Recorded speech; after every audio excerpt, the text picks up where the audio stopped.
Hi, I'm Gary Ryan and welcome to another video in the Beyond Being Good video series. This episode is titled, How a Servant Leader Spends Their Time. I learned this from Dee Hock from a conference speech he did way back in the 1990s, and I found it very, very powerful. He was talking about how a servant leader would spend their time.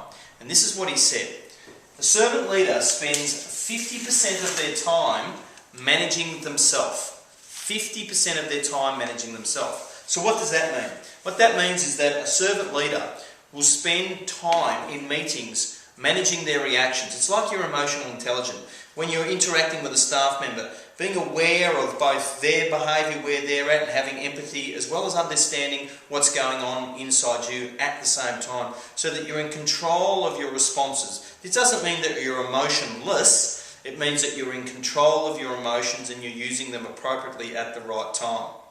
So 50% of your time is spent managing yourself. And that's also about what you do to continue your development, to maintain control of your development so that you can be the best leader that you can be. Such things as having this Beyond Being Good video series is an example of you, in fact, doing that already. So 50% of your time is managing yourself. Now, this is while you're doing all the other things. You don't ever really stop managing yourself. He also says that you should spend 25% of your time managing those people who have formal authority over you. So that's the people more senior than you in the organisational hierarchy. So the person that you report to, as an example.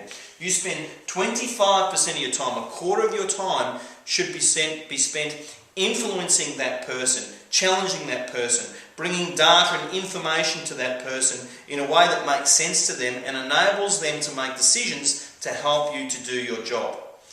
Then you should be spending 20% of your time managing your peers. This is people over whom you have no formal authority, nor do they have any formal authority over you.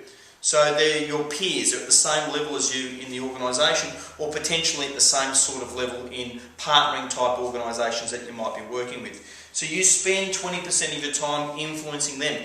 Very much in the same way that you spend influencing those people who do have formal authority over you. You challenge them, you question them, you provide them with data, you shake their tree from occasion with the perspective that you might put on the table, you challenge, etc. in a respectful way. If you add up those numbers, if you're a leader and you have people reporting to you, how much time does that leave for you to be managing the people who report to you?